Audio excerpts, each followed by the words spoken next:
Sun, sea, and over 3,000 years of history. This is Athens. It's Africa hot here. Luckily, there is a refreshing reprieve, and it's called the Athens Riviera.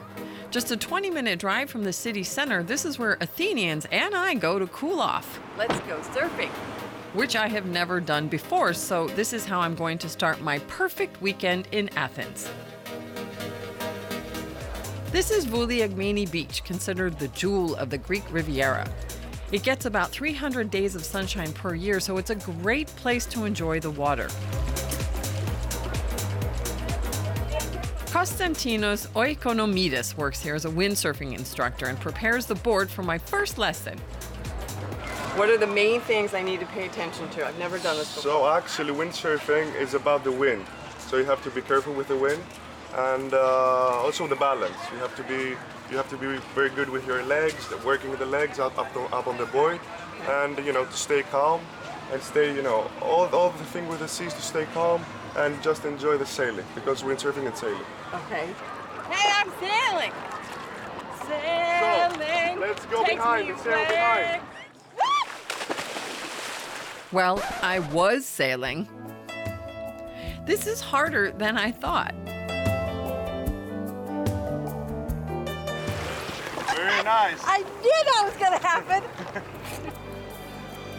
Instead, I try my luck at stand-up paddleboarding, which is much easier.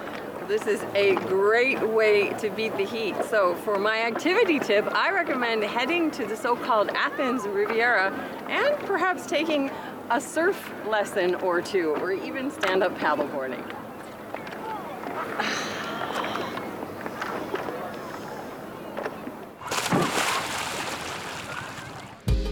After cooling off, I head back into town for some shopping.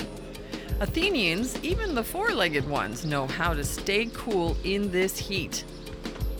Light summer dresses and, of course, sandals are an absolute fashion must.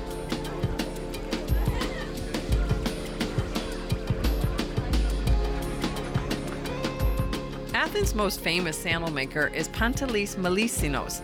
He runs the shop his grandfather started in 1920. All the sandals are handmade. The Greek sandal, we can see it up on the Acropolis and examples of statues around here. The Greek sandal has lasted through millennia. Fashion comes and goes, but the Greek sandal remains. Why is that? As long as we have feet, the Greek sandal is going to Yeah, but how did this how did this development happen? I mean, no other shoe, I would say, arguably, I don't know, has lasted and has been talked about more than the Greek sandal. I think it's also, when my father sort of reinvented the ancient Greek sandal, it was a good timing. It was, the hippie generation. Mm-hmm. And it was like Onassis coming here with his celebrity friends like Maria Callas, Elizabeth Taylor, all these people. And like Sophia Loren was one of the early visitors of our shop. And then, of course, the Beatles. The Beatles as well? The Beatles, yeah, they came 2 times, John Lennon. Oh, yeah? And you met John? No. Oh, I was too young at the time. My father was there.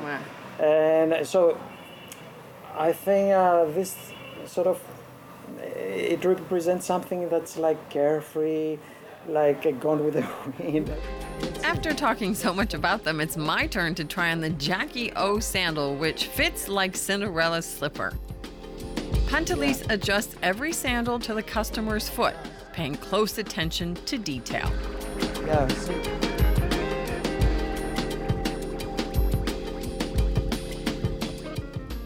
Ladies and gentlemen, this is my shopping tip for a perfect weekend in Athens. If you're looking for a great Greek souvenir, then I recommend a classic Greek sandal. And finally, as day turns into night, it's time to start thinking about what to have for dinner. I choose a Greek tavern-style restaurant which serves traditional food. The restaurant fills up quickly, which is always a good sign.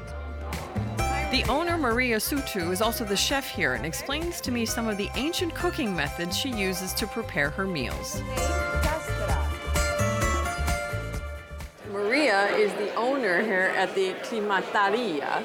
It's a traditional tavern that has been here since 1927. Exactly. Yes, and she's been the owner for the last 15 years, and you specialize in not just these traditional dishes, but you have your own take on other traditional Greek dishes. Yes, because Greek cuisine is very rich in dishes. There are uncountable dishes and seasonal ones. Okay. It is not only Greek salad, tzatziki, souvlaki. No, a lot of other things. I know. All right, well, let's go find out what else is on offer besides, what did you say? Greek salad, tzatziki, and souvlaki. But I want to at least test your moussaka. Moussaka, my own version of moussaka. Your own version, yeah. She has a reputation around here for having really good moussaka. All right, let's go check it out. Everything here is homemade, cooked with local ingredients.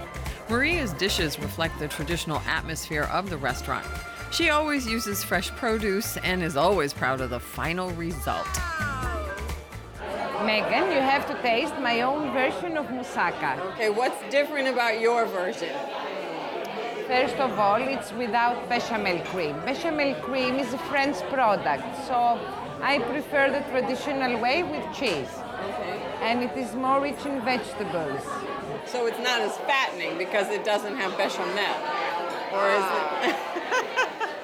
Yes, it's fatty because we have the cheese. Okay, all right, well, let's try it. Fattening or not, it looks very tasty, so I'm anxious to give it a try. Ground beef, cheese, mint, eggplant, and lots of spices make for a delicious moussaka. Lamb, the Greek national dish, is also a must. We always cook with love and we offer the food with And I love. feel the love. Open your mouth.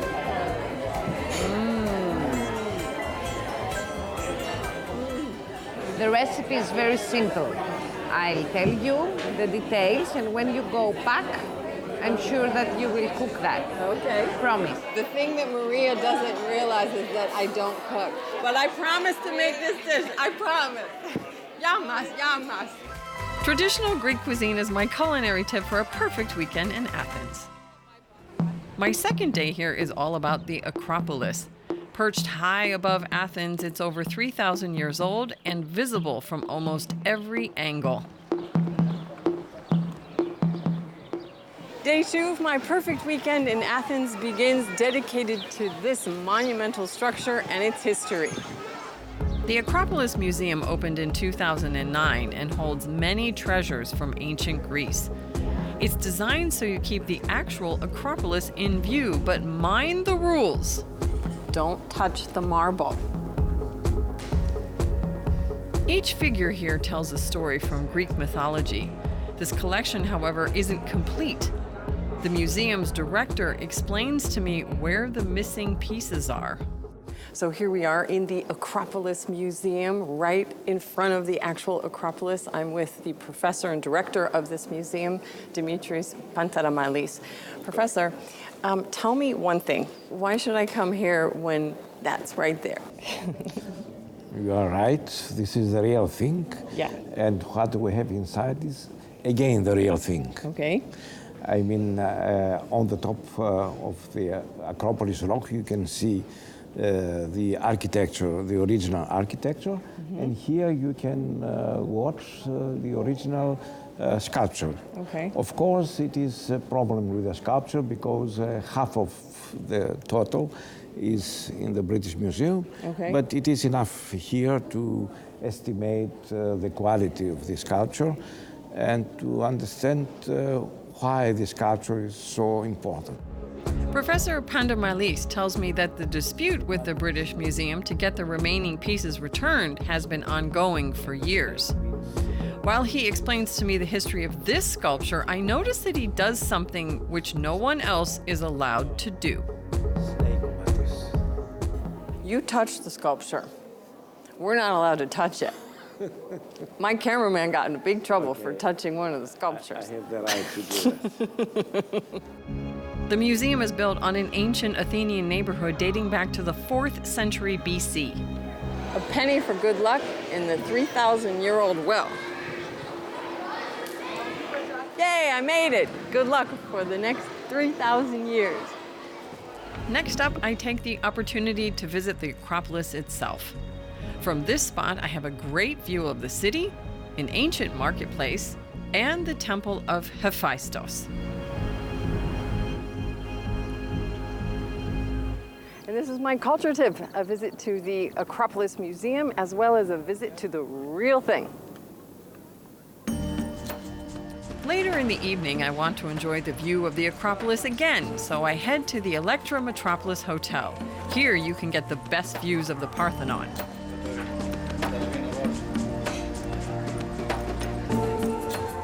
But I would rather enjoy the views than decipher this menu. It's all Greek to me. You make a recommendation. Wow, what is this? It's called God's gift God's gift. Why is it called God's gift? because it's a gift from the gods. Well, that makes sense. And with God's gift in hand, I look out over another gift to the gods.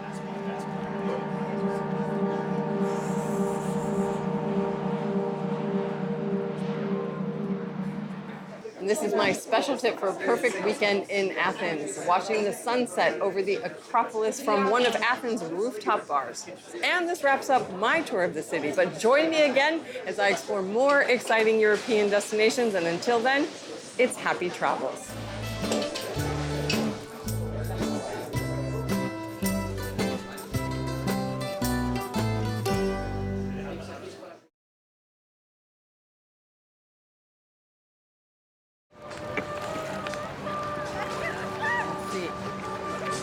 If the water's too cold, I'm not going in. Uh-oh, it's very slippery.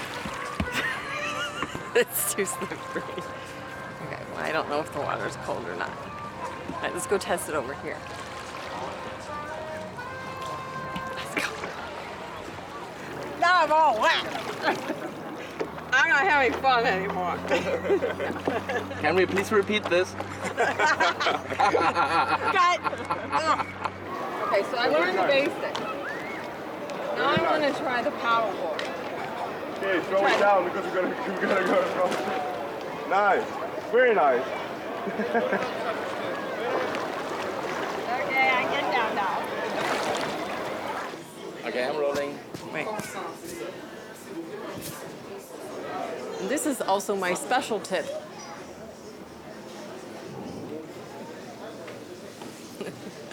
Okay. We're at the Metropolis, and that's the Acropolis. Yeah, okay. Okay. All right, now. Hello. Don't touch the marble. Hello. They fly. So fast? Yeah, fast. Okay. Day 2 of my perfect weekend in Athens is dope. Doggy. Once again, do it again, do it again. Okay. What are you doing? You're gonna go to the Acropolis? It's too hot for you.